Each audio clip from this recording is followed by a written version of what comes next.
લખપત તાલુકાના હરોડા ગામની સીમમાં આવેલ પવનચક્કીની બાજુમાં ટ્રાન્સફોર્મર કાપીને તેમાંથી કોપરની પટ્ટીઓની ચોરી કરવામાં આવી હતી, જે અંગે નરા પોલીસમાં ફરિયાદ થઈ હતી. આ ગુનામાં એલસીબીએ 7 શખ્સોને ઝડપી લીધા હતા. હરોડા ગામના બસ સ્ટેશન પાસે ભેગા થઈ આરોપીઓ અન્ય ગુનાહિત પ્રવૃત્તિને અંજામ આપવાની ફિરાકમાં હતા, ત્યાં દબોચી લેવાયા હતા. હરોડાના અહમદ વેલા મંદરા, અબ્દુલ અબ્દ્રેમાન મંદરા, નૂર મોહમ્મદ સિદ્દીક મંદરા, રજાક લતીફ મંદરા, બાંડિયારાના ઓસવાણ જુસફ સંગાર, અબુબકર મુસા સંગાર, જતવાણના રહીમ ખાન ખમ્મુ જતને પકડી લેવાયા હતા.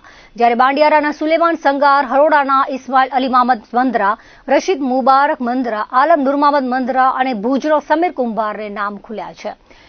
રાંધણ ગેસનો બાટલો, ઓક્સિજન સિલિન્ડર, ગેસ કટર સહિતની નળી સહિતનો મુદ્દામાલ કબજે કરવામાં આવ્યો હતો. આરોપીઓ ગુનાહિત ઇતિહાસ પણ ધરાવે છે. આ કોપરની પટ્ટીઓ ચોરીને સમીર કુંભારને આપી હોવાનું પણ સામે આવ્યું હતું.